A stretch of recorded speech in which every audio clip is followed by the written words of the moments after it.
Episode 11, Week 13. The Money Here we Sauce go. Podcast is back again. Mm-hmm. They New said it couldn't year, be done, but we did it anyway. because why not? Exactly. New year, new us? Same us. No, not at all. Do you do No, resolutions? no, no, I don't. Me neither. Yeah, So yeah, exactly the same. The yeah. same sweet money and sweet sauce that everyone's used to. Oh, you're hot sauce, according to You our know, intro. maybe, maybe I'm sweet but spicy. I don't Sweet and spicy. Hey, why pick? Go for both. know. There you go. This week we had a little less breaking-ish news due to the nature of the holiday break and all that kind of stuff. But something we talked about in the past. Let me ask you this, Garrett. Did you watch the Winter Classic? No, No, nor did I. we talked Now, about it, and then I saw like a news article about it. I was like, oh, all right, yeah, that happened. I wonder how the ice held up. from what I understand, okay. I did hear Bobrovsky played like hot garbage. Yeah, was not his night.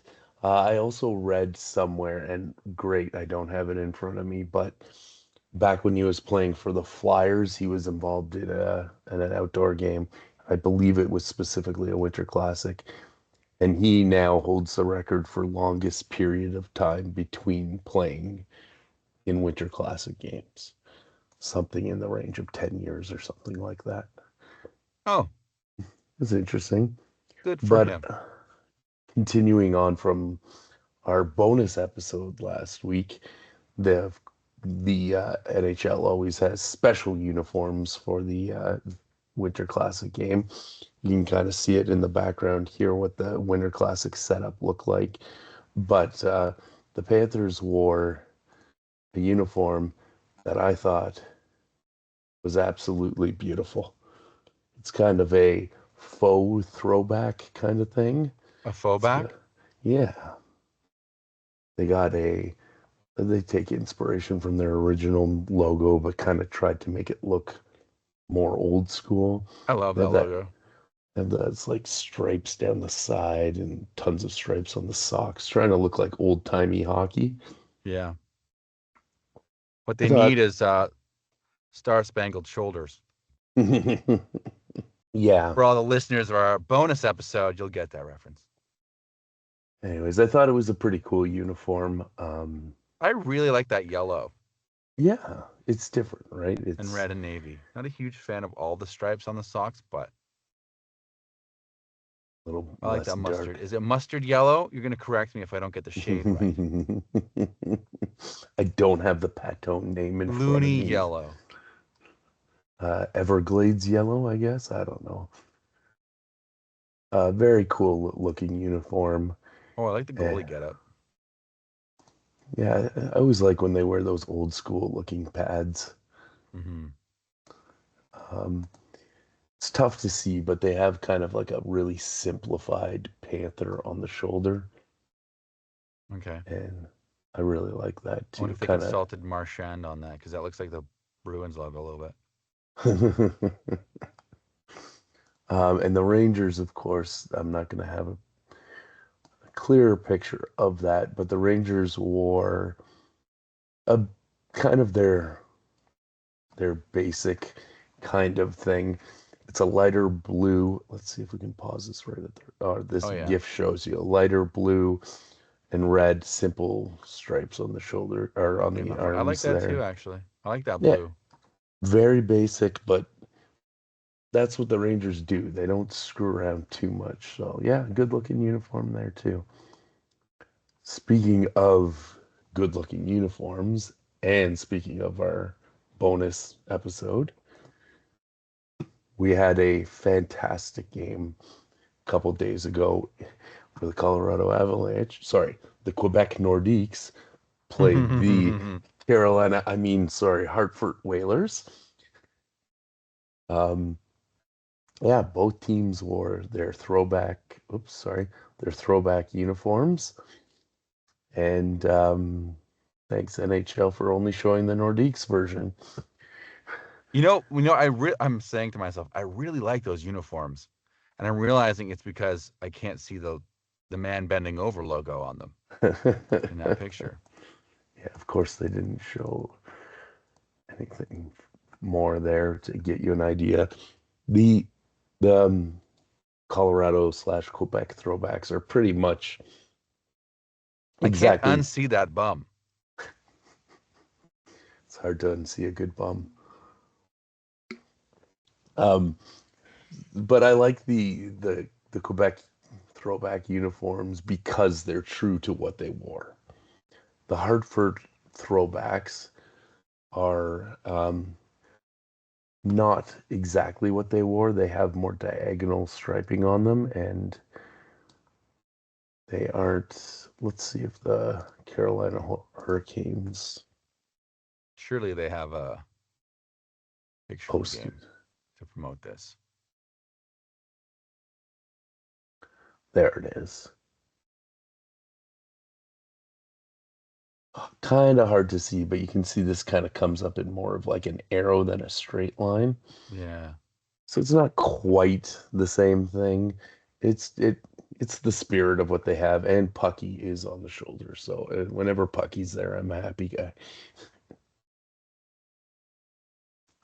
But yeah, It's a great logo. there's some more of those throwback pad styles that you like. And he did paint, I don't, it's kind of, well, you can kind of see, he did paint it like to look like the old mask with all the different holes in it. Um, anyways, yeah, there you go. There's the, and finally, A great shade of emerald green. Brash Bonanza Green, I believe Now it that he's is. beat his goal record with the Leafs, do you think he's going to go for the hairline record too? He looks like he's well on his way. Absolutely, that is probably the next record he goes for. So just to clarify, the other day, Austin Matthews passed Matt Sundin for the goal record, not the points record, all-time goal record for the Maple Leafs. And I guess the real question is, will the hairline record or the points record come first? Is he close on the points record? This is Like you've some. got to be wondering at this point while you look that up, Jer. Mhm. Are we watching the greatest Maple Leaf of all time? I And I mean, know we weren't alive for the Stanley Cup heydays, the Sittler heydays.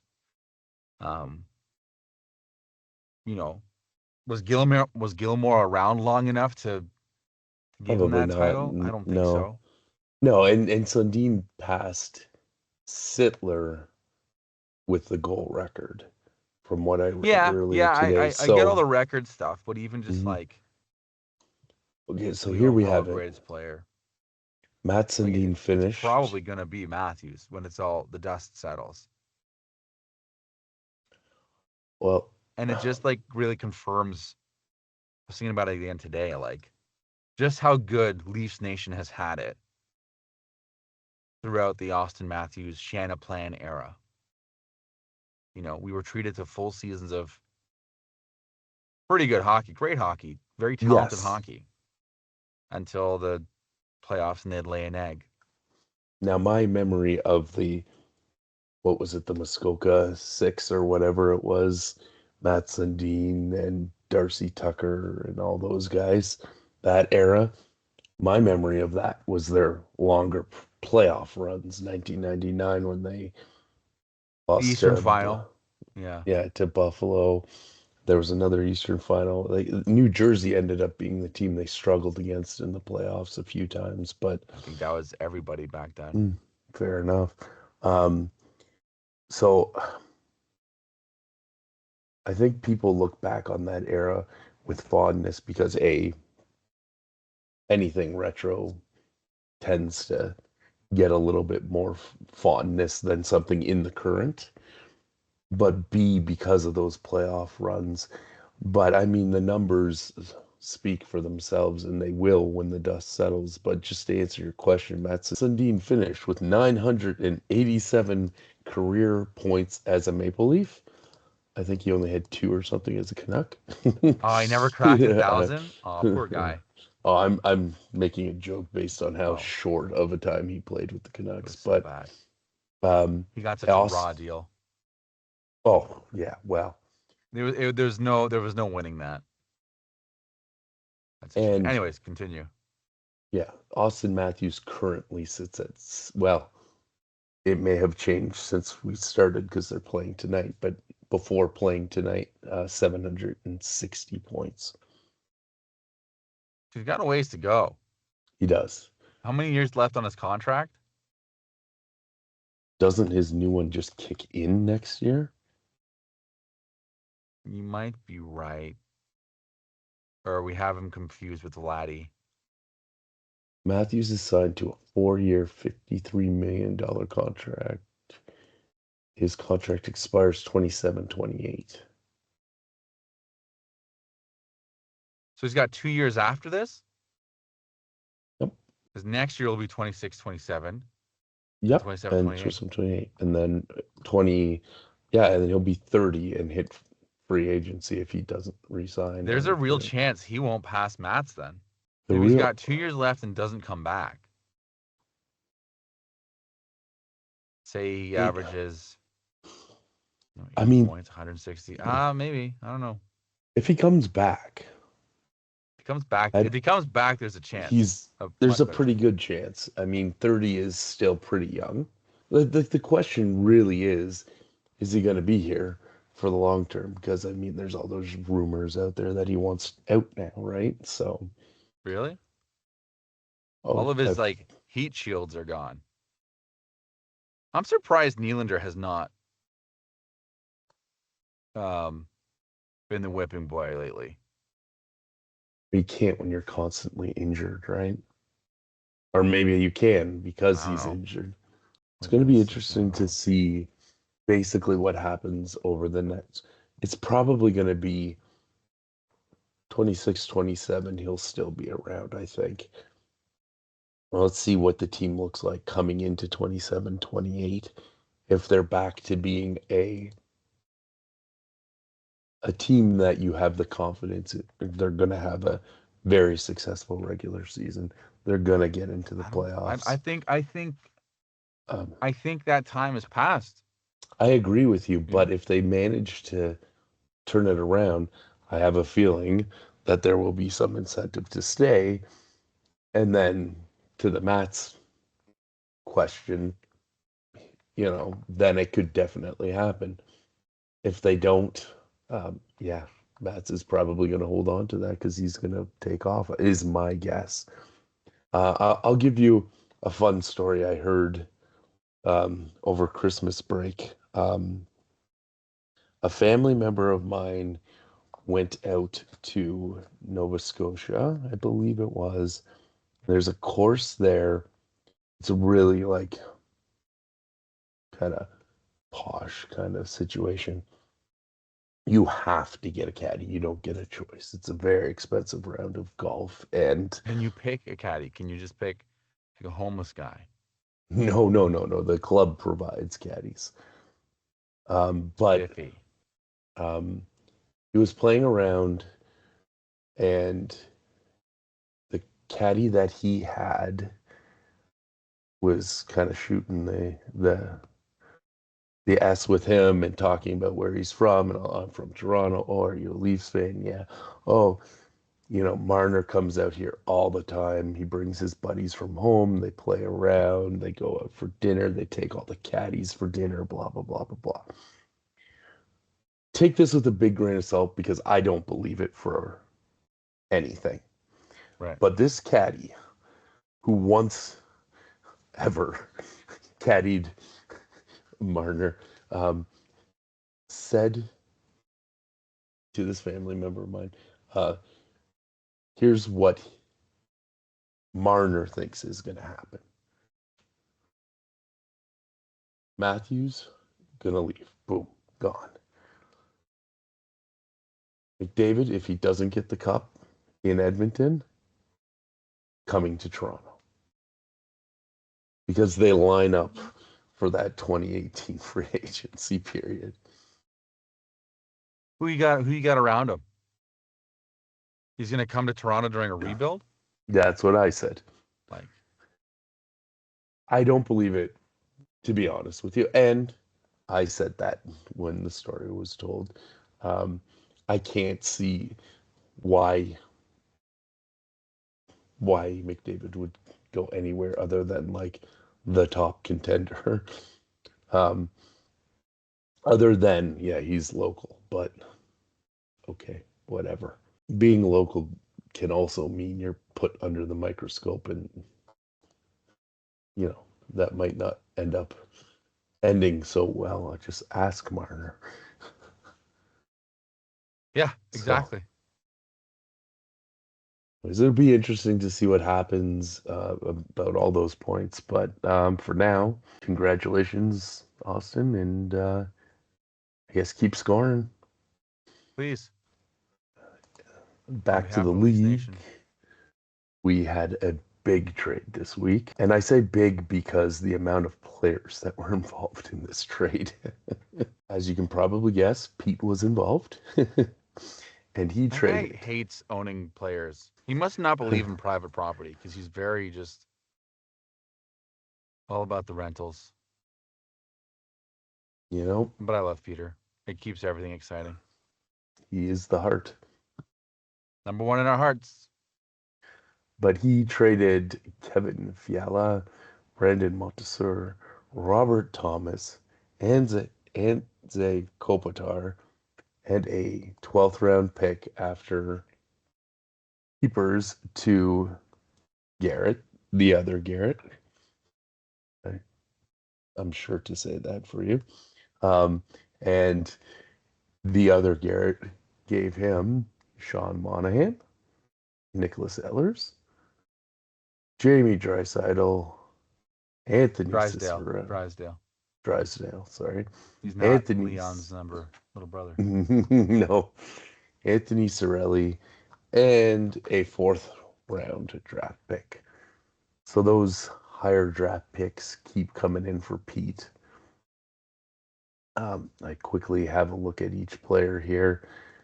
Fiala is 45 fantasy points on the years, Fiala's 15 having an okay goals. year. Yeah, Robert Thomas is 15. having a good okay year. The rest of it's spare parts, really. It's just I don't see any of those guys as keepers. Is Ehlers a keeper? I would, well, Monteser definitely not. He could He's be. on the IR. He could be He's about on a the bubble IR guy. right now, but like he's only 29.7 fantasy points. I mean, he's blocking a lot of shots for Seattle there. Whatever. Uh, Thomas is 46 fantasy points, so he's 10 goals, 20 assists. That looks nice. Robert Thomas is a potential keeper. Hmm. If he has a good year, picks it up. Fiala is always a bubble guy for me. On my team a bunch. Same thing, bubble guy now. But yeah, this is all about the draft pick. Yeah, I mean, you're looking at a lot of similar stats here. 34 fantasy points with Kopitar, 28 with Monahan, 42 with Ehlers, Drysdale, 31, Sorelli, 35, though I have my theory that Pete acquired him to trade him to Ty because he's on Tampa Bay. And Cirelli's been on and off the waiver wire a ton. He had a great year last year, um, but he's not getting that done in Tampa Bay this time. Got a point tonight, though. there Good you job, go. Tony. There you go. Pete will be happy to hear that. Let's look at the matchups from. Nicole Ehlers also has 3.7 points tonight. But anyways, Wow. Nice. Week 13. We'll start out with the Yahoo matchup of the week. Do you remember what matchup you called the matchup of the week? The yeah, Garrett mine. match? That's what I had written down. Absolutely. Let's have a look at it now. So you got an 80.10 to Dave's 70.40. Pretty big scores this week after a down week last week. Yeah. Um, Mika Zin Zinijbad, I'm guessing, was He the yeah, he was a thorn in my side for sure because I had a great night and I was like, "Oh, I got like 13 points tonight." Dave can't have that great a night. And I look over and Zabinajad just had like he might have had like a 10-point night. It was stupid. And so I couldn't well, catch Dave for a long time. I mean, you guys both went over projection. I mean, you went almost 20 over projection, but yeah, he 13. Jim Bad went 10.6 points, so that's a huge week for him for Dave. Um, you actually had a tie for player of the week. Yeah, I saw Yeah, that. Macklin Celebrini, third time for you as Macklin's player of the week there, and Andre Burakovsky. Burkovsky, and Andre yeah, Burakovsky. both with a 7.1. Nice. Now, Celebrini did broke things up a little with 2 goals, 4 assists. We got 5 assists here He's a generous from guy. Andre. Yeah. His game is just Connor Bedard. Get the puck to Connor Bedard. What I mean, sure, but Bedard's out with injury right now, so I Oh, guess he's relying on some other people. But the biggest news of this matchup I don't know. is a little something that happened midweek, I guess. Somebody made a return to Garrett's lineup. He Dustin Wolf played his is way onto the back team, and then he promptly, the only game he played for me, he let in 4 goals. and laid a big Uh, fat egg. yeah. And now Shesterkin's injured, and now I got to find a goalie. So Vladar might be coming back as well. So Well, I admire your ability for second chances.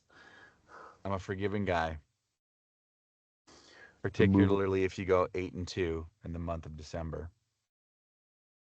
Hopefully he and can then do it again. 0-1 when he's back on your team. Yeah, as soon as he's back on my team. Here's Oh, 4 goals. the next one is even though I switched it around, my matchup of the week. We have Dan and Marcel. And we had a very close one that went right down to the final day.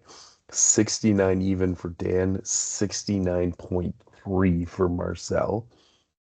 Dan slightly eclipsing the original projections, but Marcel about 9 points below the original projections. Dan almost pulled off that upset. So, Wow. for Dan, it was Steven Stamkos with 8.8 We as the were playing player of the D&D, week. and Dan was like, I've got Marcel. 20 seconds left. And boom, he lost. Oh no. It was heartbreaking. Oh, My typical oh, you Marcel. hate to hear it. Oh man. But anyway, Steven Uh, Stamkos, 8.8 points, eh? nice week for him. Turning back the Um, clock. Just needed a few days off over Christmas. I guess so. And on Marcel's side of things, the boy we just finished talking about, Austin Matthews, is the 7.6. Big Been a five staple on that goals. team for a long time. Mm, So we move on to the Tyler Bay Lightning and Garrett. Other Garrett, sorry. Tyler's Ty, coming on strong late into the season. yeah, yeah, 90.9. A huge, huge week for him. 72.5 for Garrett. Not a bad week for Garrett. It's just the matchup luck was not there. Um, on Garrett's side of things, for the third time this year, it was David Pasternak. He had a 7.1 point week, earned the Player of the Week honors. 2 goals, 3 assists. And on Ty's side of things, because as we always say, as the lightning goes, so does Ty. Nikita Kucherov, 13.7 with a big 7 assists. So that's back-to-back weeks that Kucherov has been the player of the week for him, and third time overall. We also saw, not spectacular, but contributing week from Vasilevsky. So, the Tyler Bay, Tampa Bay Lightning continue to lead Ty to victory. And next up, we have the trade master himself, Pete and Captain. Trade Uh, master. it's a tight one here. The Pete, battle of the basement dwellers. yes, well, now they are literally tied, but 52.1 for Pete, 56.2 for Captain. That I mean, he got the win, but that is an awful. His projected was 74 points. He had Yeah, 73 games played. He yeah, managed that 56.2. that's a rough week, that's for sure. Um, for Pete, it was Lane Hudson from Montreal with an 8.6, 2 goals, 4 assists. Just nice little contribution from Montreal there. Oh, Who's and his trade chip got him 7.6. There you go. There you go with That's not Evers. how you tank, Pete. If you want to trade me some of those guys, you have. It's interesting. You have two very different pictures of the bottom teams in our league. You have Peter, who's making a lot of trades and trying to improve his draft position, and then you've got the captain, who's holding on to hope. Yeah, I mean, hope in the form of maybe, I don't know, like it's not like he has a ton of injuries. It's just maybe we're finally seeing the end of Bobrovsky and Hellebuck being those Well, Hellebuck's been bad studs. recently, and that's, as we've Yeah, said before, that's always been a key part of Paul's team. absolutely. He took the Brian Burke approach and built from the net out. Yeah, the Burke But plan. his player of the week was Eric Carlson. This was the second time Eric Carlson's shown up as the player of the week for Cappy there. Like, yeah, I'm just looking at his team as you scroll through. He's got some good pieces he can flip this year for draft picks, but like he can't. I'm skeptical of the wisdom in holding on to like a Carlson or a Letang as a keeper. Or like I know that they could probably have a good season next year too, but like it'd be worth it to get value for them now than hold on to them and get nothing for them later. That tends to be the type of player he likes, though, right? So It's true. known He's very commodity. loyal. You Yep, can't fault him for that. this is true. This is Just true. don't get in a canoe with the guy. There And it's every man for himself. you go. Moving on next to Rick and Colin. Rick lit it up Woo! this week with 91.5. Colin 72.1. So just like Ty and Garrett, not a bad week by Colin there, but again, matchup luck was not his friend this week. Mm-hmm. Um, on Colin's side of things, and this is what makes it even worse. Nathan McKinnon, 11.9 points. Oh, huge week. Huge week. Second time player of the week. But Huge. uh, he also had Brock Nelson with a Oh, 10.4. Like, two I don't know guys in the what tens. I don't, to quote Mark Sheffley about being left off the Canadian Olympic roster, I don't know what else he has to do. Well, how many Colorado guys does Colin have? He's got Brock Nelson, Devin Taves, Kale McCarr. He's got Nathan McKinnon too. Right up Yes. there. Yeah, there it is. Yeah. Yeah. Well, not a bad strategy, right? I mean, if you're gonna have four people from a team, that's the Mm. team. Now, that being said, on Rick's side of things, we see here that Darren Radish from Tampa Bay had a 10.4 week. Is but Hedman still was injured? But I'm wondering where this Darren Radish guy came from. Like, is he eating up those minutes? why don't we have just a quick look over here? Yep, he's Hedman's still injured, still. Yeah, there you go. so he's eating up Uh, those top line minutes there you go. on the And power play taking too. advantage of it for sure. Good for him. But Sebastian Aho, 14.7, took the Oh, Player of the Week honors from him. So two teams with two players with two 10-plus point performances. that's a heavyweight matchup right there. Yeah, that would be Ho's second time this season as the Player of the Week, and just proving why Rick named his team what he did. Ships a home. Lastly, we have myself and Paul, which Yahoo designated as the matchup of the week. Um, A little I got the lackluster win. from Paul this week. Yeah, I kind of like the predictions kind of flipped. And I got 78.7 and Paul had More games, 66.7. less games played too.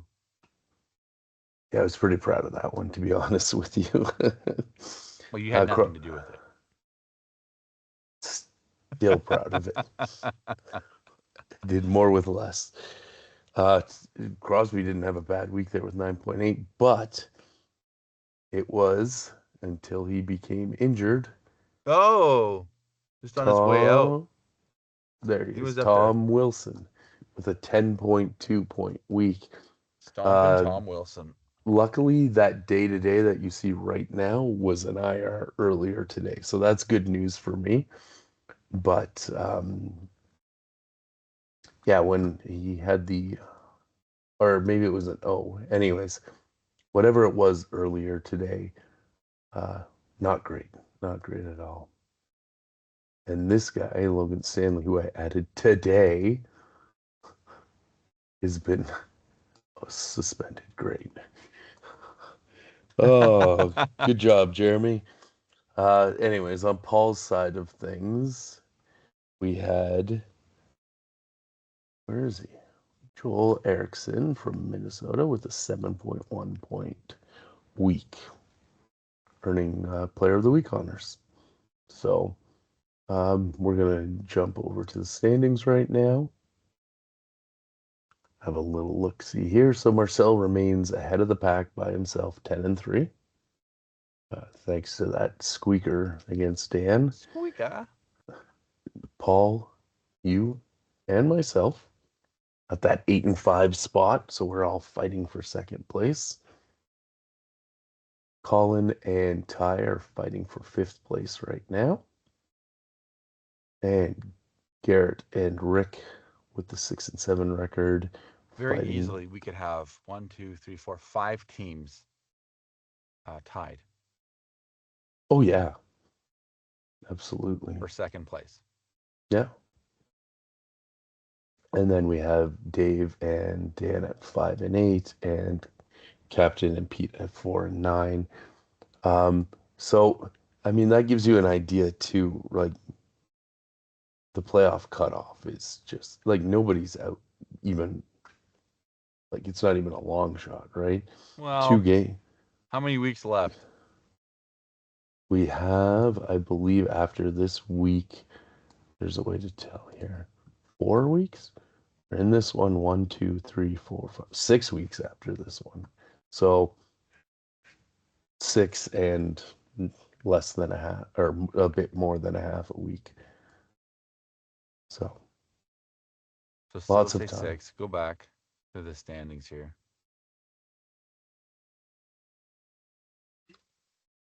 Like the best Paul and Pete can do is 10-9. We'll say we'd have to lose a lot of Let's games. Yeah, I mean let's assume Marcel loses out just because that's fun to assume. Also But because usually I won't. want to see if he says anything. um, Let us know in the comments below. Don't forget to like and subscribe there you go.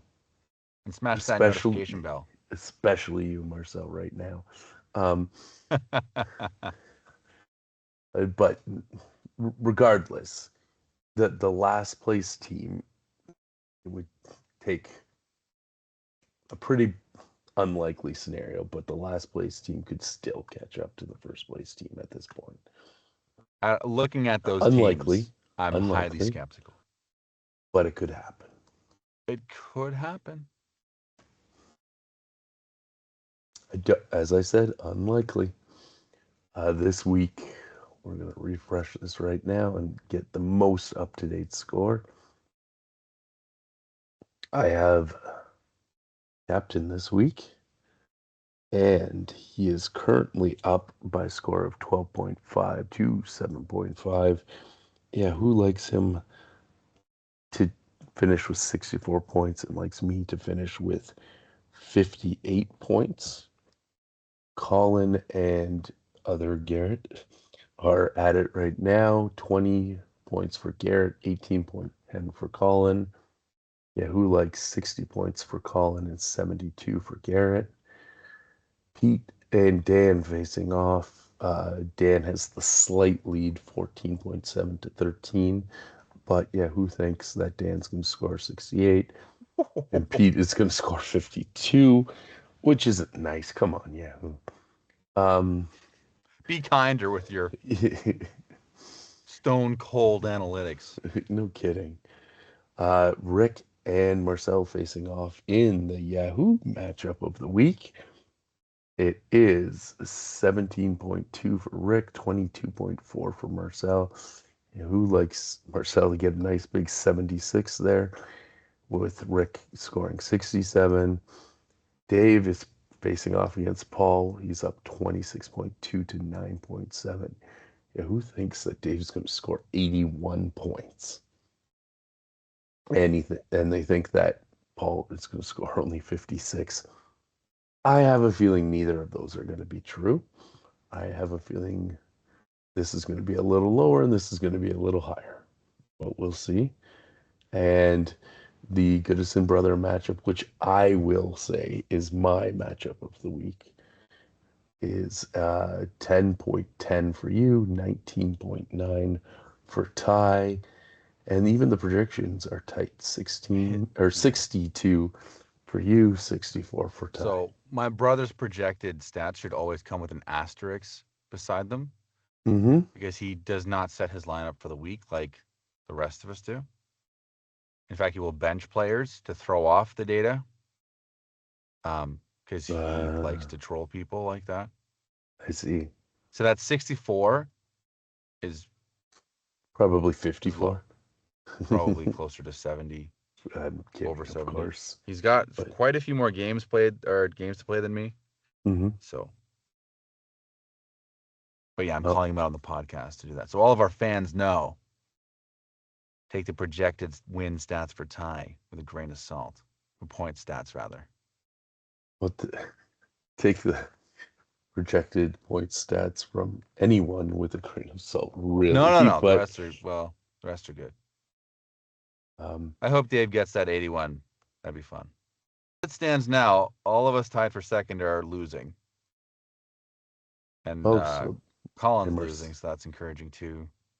and Marcel's Who else winning. is 7-6? Oh, but Ty's winning, so he might join us in the second place ties. Okay. So really, and all the more reason this is the matchup of the week, is you're fighting to keep him from catching up to you. And if the scores end up the way they are now, that'll get you second by yourself. If the scores end up the way they are now, Yeah, I mean, they won't be exactly the same, but if the end result ends up as they are now, it's just yours and Ty's game flips and you get the win, then you would jump to second.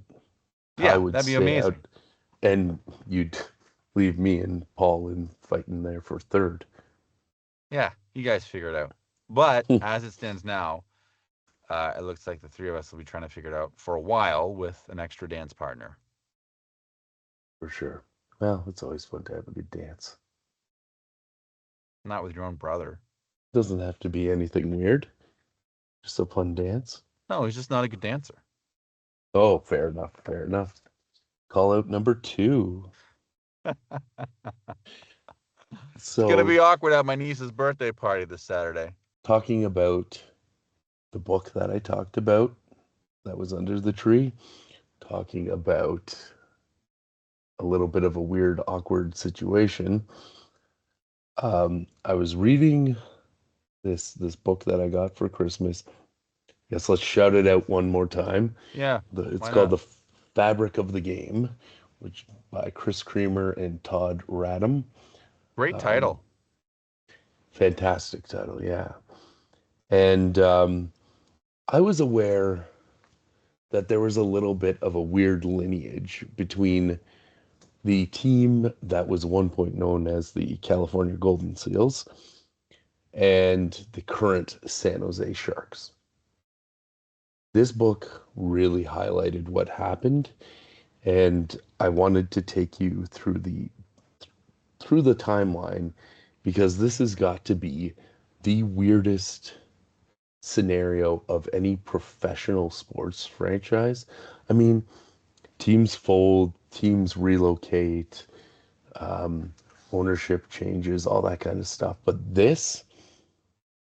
this is a little bit of everything, and it even has that weird thing that the Cleveland Browns are famous for, where the NFL, a version of it, I should say, where the NFL said, okay, when the team moved from Cleveland to Baltimore, if you guys can get your stuff together, get a new stadium built within a couple of years, we will reactivate the Cleveland Browns as an expansion team, but not really because your history is going to continue.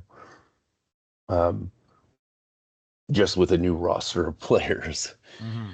Um, anyways, 1967, that was the big year that the NHL went from the original six to the next six. So something else I learned from this book was that part of the reason that that additional six expansion team happened was, every book you read, or I've read anyways, I've read that the case was commercial um, commercial flights were more widely available and at a point where cost wasn't restrictive anymore.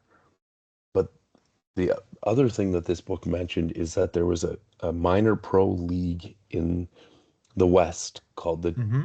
Western Hockey League, Mm-hmm. and it was starting to gain a little bit of popularity, and the NHL kind of thought, let's expand into their territory before they become any kind of a threat. So, a gentleman by the name of Barry Van Ger, he was Van Gerbig, sorry, Barry Van Gerbig got an expansion team for San Francisco. In San Francisco, there was a WHL team called the San Francisco Seals.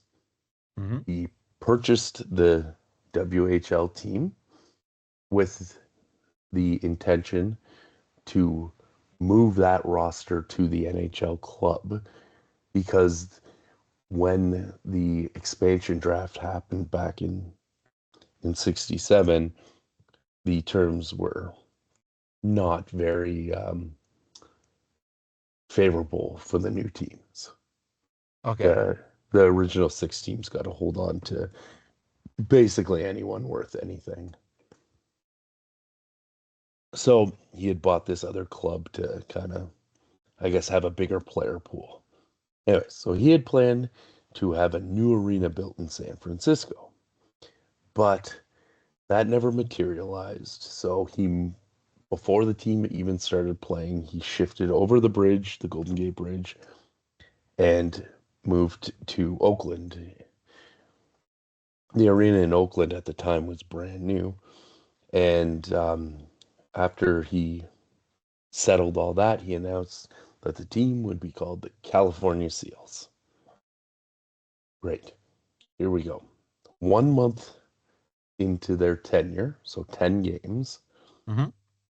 uh, Van Gerbig changed the name to the Oakland Seals. Okay. So they're not California, they're Oakland now. Right. And publicly blamed the NHL for making him use California previously. Oh. So the team exists for a couple seasons, and in the summer of 1970, the then Oakland Athletics owner, who was named Charles O. Finley, and he was known to be a very eccentric guy. Great Um, name. he he bought the team. The team was struggling financially, um, and in his press conference announcing he bought the team, he said he said he knew nothing about hockey. He just straight up said it. Um, so before the season started, changed the name of the team to the Bay Area Seals from the Oakland The Bay Seals. Area Seals. Right. In an What do you attempt think is to, behind a name change like that? Like, what do you get more by calling them the Bay Area versus the Oakland? Is it not the same thing? well, his logic was the attempt here was to appeal to San Francisco, San Jose, everybody around that kind of, I guess it's the triangle there. Okay. And I guess because they weren't doing well at the box office, he thought, oh, I'll change the Trying to draw geographic. more people from farther away.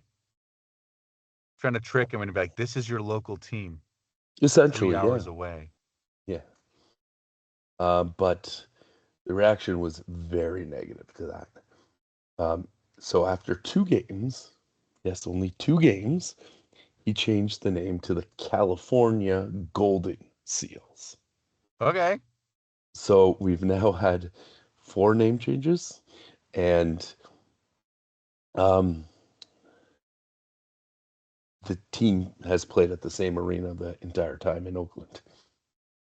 Um, Wow. Under Charles O'Finley, the team stayed Charles in. O'Finley. They Sorry. were known as the team that wore like the really unique uniforms. They had teal and like bright yellow. They wore white skates. Like it was very different. Anyways, they stayed in Oakland until 1976. But before that, in 1975, in the 74-75 season, Finley, who was trying to sell the team, um, couldn't find an owner committed to keeping the team in the Bay Area. So he just sold the team back to the NHL. They love owning teams. Just gave up. Um, but in July of 1975, a man by the name of Melwin Swig bought the team. He also had George and Gordon Gunn as minority owners. George and They Gordon sound like a Gunn, wrestling faction. good Smoking one. guns. That's right. Smoking swig. But they were actually the owners of the Cleveland Cavaliers of the NBA. Oh. Yeah. So they convinced this Melvin Swig gentleman to move the team to Cleveland to play in their arena in Cleveland where the basketball team is. And for the 1976-77 season, they moved to Cleveland and became the Cleveland Barons. The Cleveland Barons are popular or best remembered for having the jerseys where the sleeve numbers had were on top of a crest that was in the shape of the state of Ohio. So Okay. it was yeah, it was an interesting look, but they only lasted for 2 seasons in Cleveland. Womp womp. At that same time, the Minnesota North Stars were struggling attendance wise. So the NHL allowed the Cleveland Barons to merge into the Minnesota North Stars. What? Any player worth keeping, they got to keep. The Guns, Bang who bang. Sorry, I couldn't it's resist. all good. Just for the record, it's Gund. not I don't care. Gunn, but yes, I agree. Because the It's D is silent on this podcast, there my you go. friend. Um, but the Guns received ownership of the Minnesota North Stars, and that made the Barons the last team since your star-spangled 1942 Brooklyn Americans to be a team that ceased operations. I love how they're my Brooklyn Americans. Well, after last week's bonus episode. That just 10 minutes of fawning over the shoulder yoke of these jerseys. Hmm. So the North Stars, despite what I think is a little bit of revisionist history, because every everything I seem to remember people saying was, "Oh, Minnesota never should have lost the North Stars," but they always had attendance issues, even in the late '80s when they had successful teams that won a Stanley Cup. But after about 10 years of dealing with them, well, 12 years of dealing with this, the Guns finally said, that's it. We want to move the Stars. This isn't working. We can't get a new arena built. And they threatened to move the Stars to San Francisco. Well, the NHL rejected that idea, Right? but they worked out a deal to give the Guns an expansion team and sell the Stars to Howard Baldwin, who was the founder of the Hartford Whalers. Funny side note about this, he lasted about 2 months as the owner of the North Stars, and one of Calgary, one of the old owners of the Calgary Flames, ended up buying the North Stars from him, and the rest is history as they moved to Dallas. But, Wow. but, Strong Alberta Texas connection, eh? but what happened with the San Jose Sharks was because the Guns had ownership in the Golden Seals slash Seals slash Barons, Right? the NHL agreed to give 24 players from the Minnesota North Stars organization to their new expansion team, who became the San Jose Sharks. Oh. So they didn't get really any players of, well, no, I shouldn't say any players of note, but they got 10 of their minor league players, two players who had been drafted but were unsigned. Um, they got Rob Zettler. They had Sandis Ozolinsh before he started to become a big name. So they also had Pat Falloon. So, you know, not necessarily huge names. Ozolinsh ended up being a pretty big player for the Sharks and Avalanche later. Um, but they took those, like I said, they took those 24 players, gave them to the San Jose Sharks, and basically the NHL now considers the San Jose Sharks as a resumption of what was originally the California Seals slash Bay Area Seals slash Oakland Seals slash California Golden Seals slash Cleveland Barons. They've just kind of sewn in that history Yeah, to the San Jose Sharks. yeah, That's because wild. the ownership was the same, Kind of. kind of, yeah, for part of Wow. their existence. Love it when But things go full circle. yeah, crazy, crazy scenario. It's I'm wild, gl- like, to think about Minnesota struggling to have a hockey team. Because I feel like that's always been a hotbed for hockey in the States. Don't they right, have a and strong that university program there? right, yep. Minnesota Golden Gophers. Yeah, and the Wild have been known to do exceptionally well with attendance over their existence.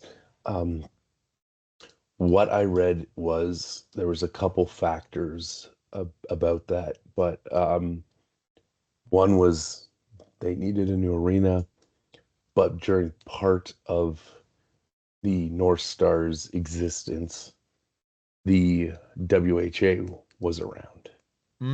Okay. And the Minnesota Fighting Saints apparently drew very well. I see. So they were just like a WHA territory. Yeah, that's my understanding from what I've That read. makes sense because like when you look at it today, it's like how is the NHL not successful in these other areas when they're just like it feels like they're printing money, but I get that that's from broadcast deals really now. Even though I think they're still like a gate-driven league. Maybe I'm wrong there, but it would have been even more so back then. Plus, you've got Definitely. competition from the WHA, so it's harder to make a go of it, I guess. Next week,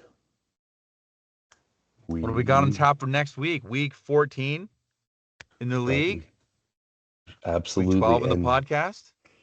and I think we're going to need to talk a little Team Canada Olympics. Ooh, Rosters were Olympic revealed. hockey. Should Rosters we were invite someone revealed. onto the show?